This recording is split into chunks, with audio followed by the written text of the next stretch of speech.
Buenas tardes a todos los presentes. Mi nombre es Mario Gómez, soy miembro del Consejo Social de la Universidad de San Pablo T. Es un honor para mí presentar al ingeniero Jorge Boabut, un destacado profesional con una amplia trayectoria en el campo de la educación y la tecnología. En su charla, el ingeniero Boabut nos hablará sobre la intersección entre la robótica educativa y la cuarta revolución industrial. Sin más preámbulo, le damos la bienvenida al escenario al ingeniero Jorge Boabut. Jorge, por favor. Es ingeniero electricista o electrónico. El ingeniero Jorge Boabut cuenta con una sólida formación en ingeniería electrónica de la Universidad Nacional de Tucumán. Especialista en docencia universitaria. Su compromiso con la educación lo llevó a especializarse en docencia universitaria en la Universidad Tecnológica Nacional. Profesor titular del área de programación, director de la cátedra de sintaxis y semántica del lenguaje de ingeniería del sistema informático de la UTN y del FRT. El ingeniero Boabut ha sido destacado y desempeña un papel fundamental como docente investigador en el área de programación y lenguaje programación. Director del Laboratorio de Robótica Educativa, su liderazgo en el Laboratorio de Robótica Educativa ha contribuido al desarrollo de habilidades tecnológicas en los estudiantes. Sin más que decir, adelante Jorge con lo suyo. Hola, hola. Hola, ¿se escucha? Bien. Bueno, muchísimas gracias Mario por la presentación. Voy a tratar de ser lo más breve posible. Tengo una presentación para ir ilustrando lo que vamos a ir conversando. Y efectivamente la charla apunta a la importancia que tiene hoy la tecnología de la robótica para la industria 4.0, ¿sí? La llamada cuarta revolución industrial. Bueno, simplemente a título ilustrativo, para los que no tengan bien en claro cuáles han sido los hitos que se han ido dando a través del tiempo, que se han dado por llamar las distintas revoluciones industriales, ¿sí? En la primera revolución industrial, 1750, 1850 más o menos, lo que teníamos era la energía hidráulica, las famosas máquinas a vapor, y la mecanización fue lo que produjo esa revolución industrial, ¿sí? De artesano, de producción manual, se pasó a la mecanización. Después, en la segunda revolución industrial, ya estamos hablando de 1850 hasta 1940 aproximadamente, ahí lo que impacta es la aparición de la energía eléctrica, ¿sí? Y las líneas de montaje, las famosas líneas de fabricación de los autitos Ford, el Fordismo, que se llamó en ese momento, a la fabricación en serie, ¿sí? Y la producción masiva a raíz de esa sistematización del proceso de producción. Después, en la tercera revolución industrial, 1940, más o menos hasta el 2000, bueno, ahí lo que prevalece es la energía nuclear, las famosas TIC, tecnologías de la información y la comunicación, y la electrónica, ¿sí? ¿Y qué es lo que produce esa revolución? La automatización o alta automatización, ¿sí? Y bueno, y ya estamos en el día de hoy, prácticamente desde hace ya un par de décadas, en la llamada cuarta revolución industrial, ¿sí? Acá lo que va a prevalecer, o lo que ya está prevaleciendo en cuanto a energía, son las energías renovables, los sistemas ciberfísicos, ¿sí? La conexión de dispositivos físicos a través de Internet para el control, ¿sí? Los sensores, los actuadores, todo lo que tiene que ver con los sistemas de control automático. Y por supuesto la vedette es la robotización a nivel industrial. Bueno, eso es un poquito la crónica. Veamos ahora las claves, así muy sintéticamente, de esta cuarta revolución industrial que ya comentaba recién. Bueno, acá tenemos en estos GIF animados una pequeña ilustración de las distintas tecnologías que convergen en esta nueva revolución industrial, ¿sí? Voy a mencionarlas nada más, por supuesto la idea no es profundizar ni mucho menos en todas estas tecnologías. La famosa impresión 3D, la fabricación aditiva, la realidad virtual y la realidad aumentada. Después tenemos también los grandes volúmenes de datos que se necesita procesar en forma ya muy especial a través de algoritmos específicos de programación muy avanzada para poder sacar de esa cantidad enorme, gigantesca de datos, información valiosa para la toma de decisiones. Bueno, la sistematización tanto horizontal como vertical dentro de la organización. Eso quiere decir la vinculación de todos los estamentos horizontales, de todas las áreas operativas de una industria y las áreas ya verticales, es decir, el control y las estratégicas en la alta dirección. Bueno, la integración a través de todos los sistemas informáticos también es otra clara señal de esta revolución. Y los robots colaborativos, robots que colaboran entre ellos, robots que colaboran con los seres humanos, con los operarios. Por supuesto que a raíz de toda la información que se está recorriendo, que se está recopilando, que se está transmitiendo de un lado a otro, también una característica fundamental pasa por la ciberseguridad, que recién Rosana nos ilustraba muy bien en general sobre esa problemática. Y la Internet de las cosas, pero muy específica de la industria, la IIoT, ¿sí? La Internet de las cosas, pero con el perfil y las características de la industria. La computación en la nube, ahí tenemos una ilustración de los distintos niveles, la cantidad de servidores que hay para poder procesar toda la información, ¿sí? En los 3 niveles, hasta llegar a los grandes servidores que permiten, ¿cierto?, procesar la información al instante. Como nosotros accedemos a una página, ya tenemos toda la información, pero eso sigue todo un proceso que es realmente increíble. Bueno, por último, la simulación. Y ahí un poquito se mezcla también con lo que es la realidad virtual y aparecen los famosos digital twins, los gemelos digitales. Se simula hasta el más mínimo detalle toda la maquinaria, toda la tecnología que se utiliza para la producción, se la simula. Entonces ya no hace falta que yo vaya a entrenarme en una fábrica directamente, sino que puedo hacerlo a través de los simuladores. Bien. ¿Cuáles son los retos? Sobre todo en nuestro contexto, de nuestro país, de nuestra región. Bueno, son muchos los desafíos y también los riesgos. Dentro de los desafíos podemos mencionar el déficit de mano de obra calificada. Y ahí es donde nos tenemos que enfocar dentro del sistema educativo. A formar nuestros jóvenes para que puedan enfrentar esta crisis de cambio, ¿sí?, de lo que es mano de obra calificada. Los costos y la escalabilidad, ¿sí? Hay una pobre, diría yo, inversión en investigación y desarrollo, sobre todo dentro del sector privado.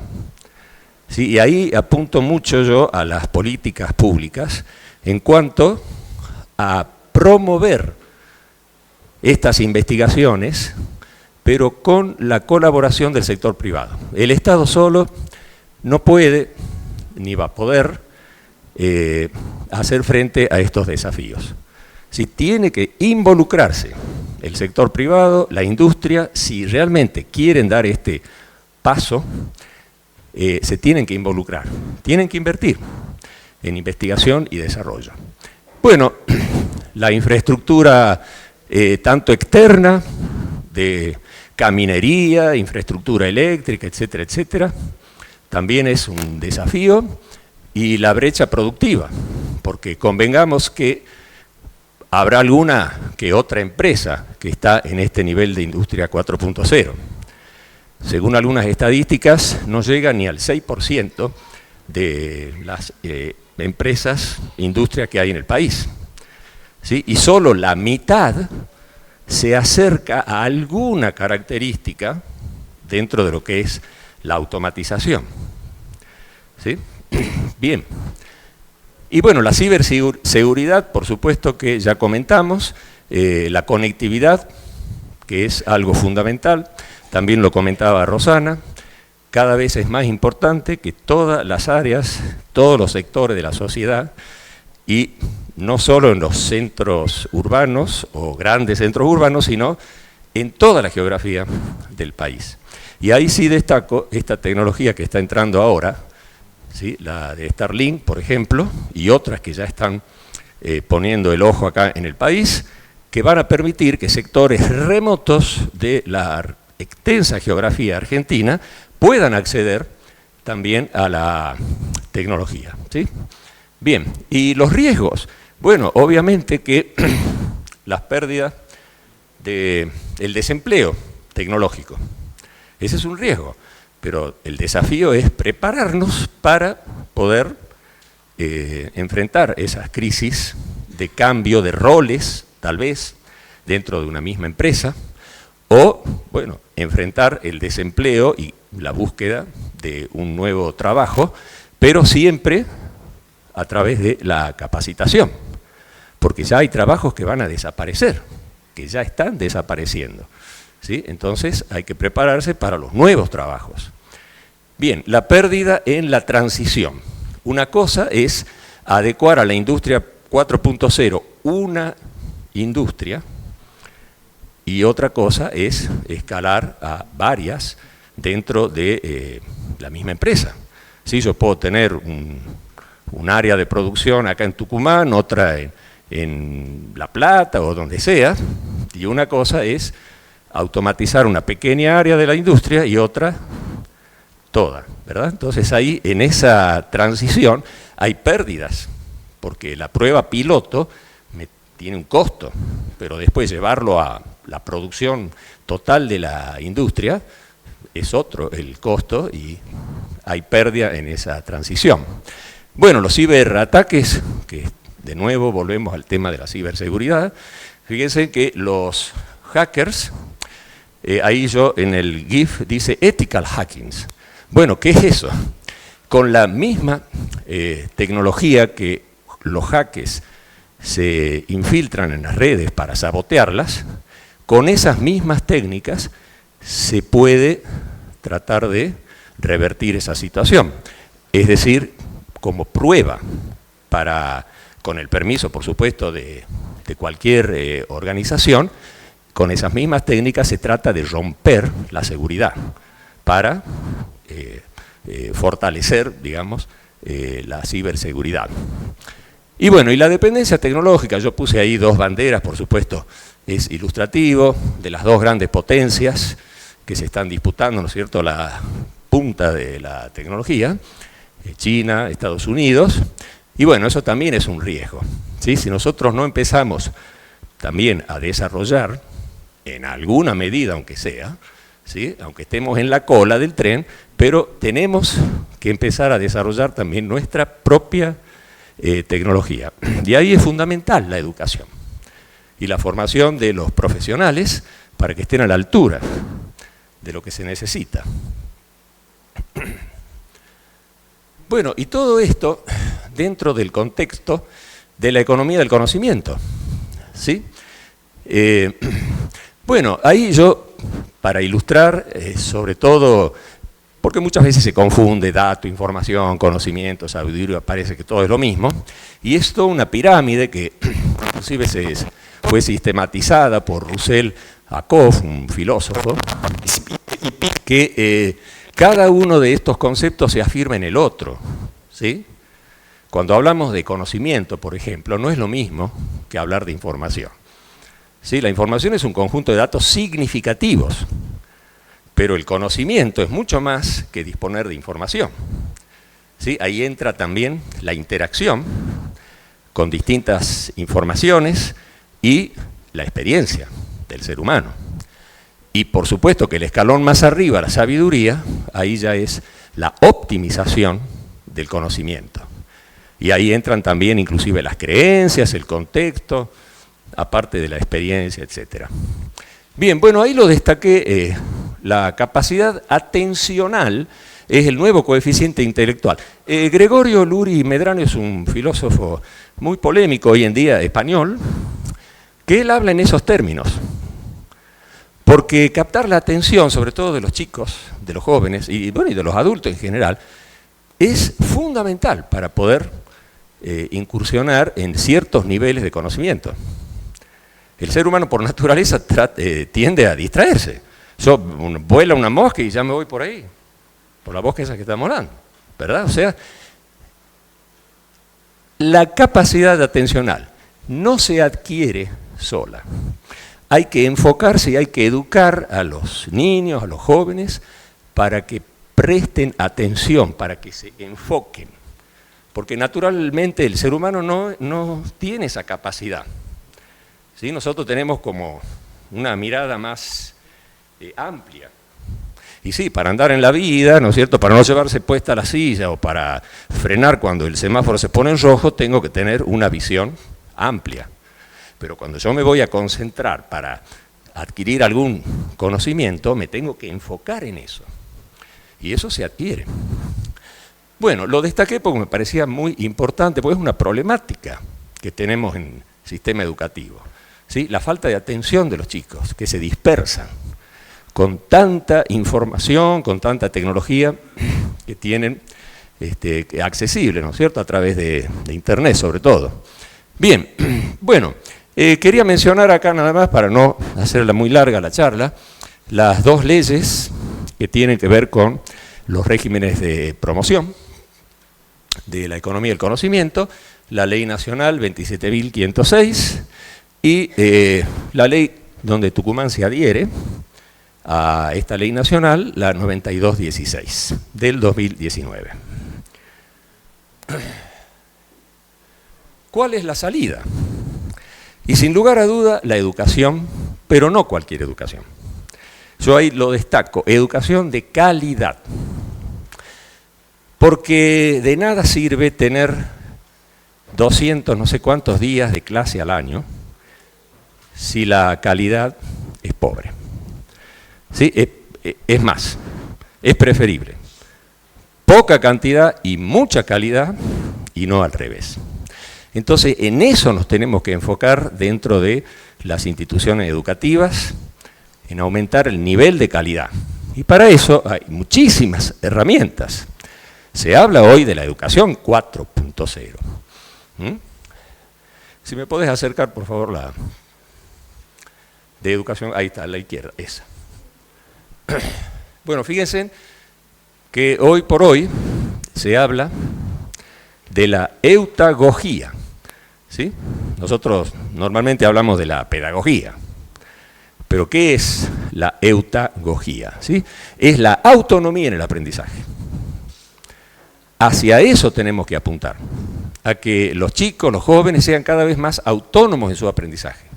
Porque el aprendizaje es toda la vida. No es cuando se termina la primaria, ni la secundaria, ni la universidad, ni el posgrado. ¿Sí? Y si uno no tiene esa capacidad desarrollada, es muy difícil que se mantenga al nivel de los cambios vertiginosos, ¿sí?, de la tecnología. La paragogía, el aprendizaje colaborativo entre pares. ¿Sí? Los pares podrían ser los mismos chicos, los jóvenes, los mismos profesionales, etc. Y por último, la cibergogía, que es el aprendizaje bajo ambientes online. ¿Sí? Es decir, son todas las comunidades de aprendizaje que hay distribuidas a lo largo de toda la red Internet. Bueno, perdón. Bueno, no quiero profundizar, yo a título ilustrativo puse ahí las metodologías STEAM, el cono de aprendizaje de Elged-Dail, pero lo que quisiera concentrarme es en la robótica educativa. Amplíame un poquito esta. Perdón. Ahí está. Bueno. La robótica, que es una de las tecnologías, tal vez la más renombrada, la más motivadora para los chicos, ¿sí?, que juegan con los robots, que compiten con los robots, etcétera, etcétera, tiene muchísimo potencial, ¿sí? Para que los chicos, por ejemplo, se enfoquen en algo, para educar la atención, como decía recién. Bueno, es ideal la robótica. Pero bueno, acá hay un resumen de 10 habilidades que se pueden convertir en competencias a medida que se vaya evolucionando en el aprendizaje. La programación, que es fundamental. Fíjense en que ustedes en el 2018 se aprobó las NAP, los núcleos de aprendizaje prioritario. ¿Sí? A nivel nacional, todos los ministros de educación de las provincias aprobaron los nuevos núcleos de aprendizaje prioritario para la nueva alfabetización. ¿Y qué es lo que se prioriza? Ya no es el manejo de del Word, del Excel, no, la programación y la robótica. Ya no como una cuestión de élite, no. Todo el mundo tiene que tener por lo menos los conceptos básicos de cómo funcionan las tecnologías que estamos utilizando todos los días. ¿Sí? O sea, es parte de la alfabetización. Bueno, la construcción y la realización de proyectos, el trabajo en equipo, la creatividad, bueno, las matemáticas, obviamente. Sí, bueno, y todas las ciencias exactas en realidad, pero ponemos mucho foco en las matemáticas, como decía, la atención, ¿sí? El aprendizaje por prueba y error, tan mencionado muchas veces, pero acá se pone en práctica desde el primer día. ¿Sí? Porque proyecto que uno arma de robótica, pero con total seguridad que no funciona, de entrada. Entonces, esa interacción con la tecnología, hasta que funcione, hasta que el robot empieza a funcionar, a andar, a hacer lo que nosotros queremos que haga, es tremendo el aprendizaje que se produce. Bien, la resolución de problemas, facilita el aprendizaje, la autoconfianza, etcétera, etcétera. Bien. ¿Y qué nos depara el futuro? Ya se está hablando de la industria 5.0. ¿Y ahí cuál va a ser la vedette? La inteligencia artificial. Que ya está en sus primeros pasos. Hablando metafóricamente, está en pañales, diríamos, ¿no es cierto? Pero ya arrancó y es algo que no lo vamos a poder frenar. ¿Qué es lo mejor? Y tratar de aprovecharlo y de potenciar cualquier actividad a través de esta tecnología. ¿Sí? Bueno, fíjense en que, acércamela a esta, por favor. ¿Cuáles son las 3 claves de esta quinta revolución industrial? Humanocentrismo. El ser humano tiene que volver a ser protagonista dentro de esta quinta revolución industrial. ¿Sí? Va a ser fundamental, ¿sí?, la interacción entre los seres humanos y que sea la vedette, que no sean los robots la vedette de esta revolución, ¿sí?, como lo es hoy por hoy, sino que vuelva el ser humano. La resiliencia. Bueno, ahí tuvimos una experiencia tremenda con la pandemia, ¿no? Sobre todo de la manera, y acá es mi opinión personal, pésima con la que se manejó acá en Argentina, que nos tuvieron encerrados no sé cuántos años. Pero bueno, eso fue tremendo y los desafíos que implicó semejante tragedia con la cantidad de muertos, bueno, ¿para qué vamos a hablar, no es cierto? Pero enfrentarse a esas situaciones y salir vivo, ¿no? Porque hay que pelearla, ¿no es cierto?, para revertir situaciones como esa que hemos sufrido. Entonces, esa va a ser otra cosa muy importante. ¿Por qué? Porque los tiempos que se vienen son tremendos, con cambios muy grandes. Entonces, tenemos que estar preparados para enfrentarnos a esas crisis que van a ser cada vez con más frecuencia. Y la sostenibilidad, ¿sí? Porque los recursos del planeta son finitos. No podemos hacer cualquier cosa como se está haciendo ahora. ¿Sí? Bueno, ¿para qué vamos a hablar de ese tema? Pero esa es otra clave, ¿sí?, de esta quinta revolución industrial. Y bueno, para cerrar, una pequeña reflexión. En nuestro país, ustedes sabrán que desde hace 10 años más o menos. 2015, si no me equivoco, fue el primer plan nacional de alfabetización con el plan Conectar Igualdad, y después vinieron otros tantos, escuelas del futuro, etcétera, etcétera. No van esos planes si no son bien pensados, porque primero hay que capacitar a los docentes antes de darles las herramientas. Y el error que se comete es también no pensar en el tiempo. Se piensa cada 2 años acá. Ya me entenderán por qué. Más de 2 años no pensamos acá las cosas. ¿Sí? Hasta la próxima elección. Entonces, esa es una reflexión. Es tiempo de que empecemos a pensar en eso. Y pensemos en los próximos 30 años. No 2, 30, como mínimo. ¿Sí? Para que todo ese esfuerzo que se hace para costear esos programas que salen millones y millones de dólares, no caigan en bolsa rota. ¿Sí? Bueno, perdón. Hasta acá llego. Sí. Muchísimas gracias. Si quieren hacer alguna pregunta.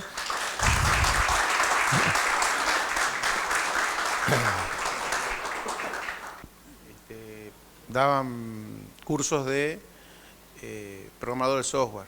Eso Sí. fue hace 2 años, algo así. Sí, Intervinieron seguramente el mucho. programa 101.000, 111.000. Sí, y ahí había universidades que intervenían y bueno, de acuerdo a la zona, al territorio, Sí. y nos hacían trabajar. En realidad teníamos un moderador, no teníamos un profesor. Se planteaba determinado problema y había que analizarlo porque es de mucho pensamiento. Entonces, el que más se daba cuenta lo ayudaba al que menos se iba dando cuenta. Y lo apoyaba, era un grupo de apoyo, pero aprendiendo a programar software. Perfecto. Bueno, buenísimo el ejemplo. Y sí, esa es una... Claro, exactamente, que es lo que comentamos ahí en lo que es dentro de lo que es la salida, ¿no es cierto? Y, perdón, ahí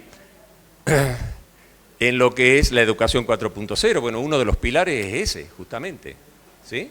Acércamelo de nuevo a la educación 4.0. Bueno, ahí tenemos, ¿no es cierto? El aprendizaje colaborativo. Ese es uno de los pilares de la... Exactamente. Sí, sí, a ver, está comprobadísimo que los chicos, o en cualquier edad, se comunican mucho mejor que el docente porque tienen otro lenguaje, tienen otras inquietudes. Entonces, el aprendizaje entre pares, ¿sí? Inclusive a nivel de evaluación, cuando hablamos de coevaluación, la evaluación también entre los mismos chicos, todo eso favorece el aprendizaje y lo hace mucho más dinámico y más rápido, ¿no? Perfecto. Sí, efectivamente. Bueno, no sé si hay alguien más. Sí. Bueno, muy interesante la charla, muy concreta desde mi punto de vista. Yo quiero preguntarle, ¿cómo ve usted a nuestro país con respecto a la decisión del gobierno federal en volverlo el 4.º polo de inteligencia artificial a nivel mundial? Y por parte del Estado, ¿qué políticas se deberían tomar para igualar las condiciones de competencia entre la industria local y toda la innovación e ingente cantidad de inversiones desde afuera y la industria 4.0? Bueno, te puedo responder en pocas palabras. La primera cuestión de convertir a Argentina en el 4.º polo tecnológico de inteligencia artificial, bueno, yo creo que a todos nos parece genial.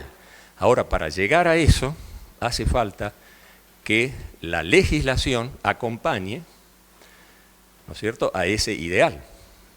Y en ese sentido, creo que esta ley que se acaba, o que se está, digamos, tratando, la ley Bases, es un punto de partida para empezar a generar políticas públicas que favorezcan el ingreso de capitales, porque es la única manera de que se pueda salir adelante, con el aporte del sector privado, ¿sí?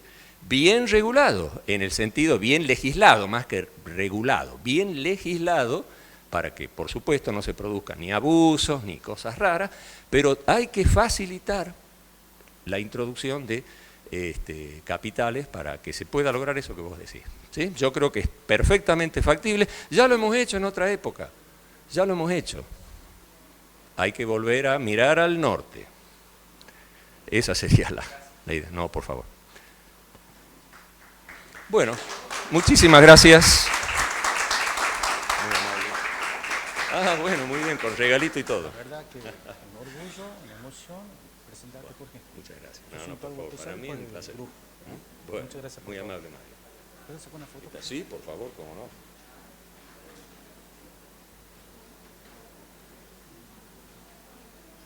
Muchas gracias. No, gracias a vos. Muy Y amable. hablar con el doctor Catalina por la Sí, muchas gracias.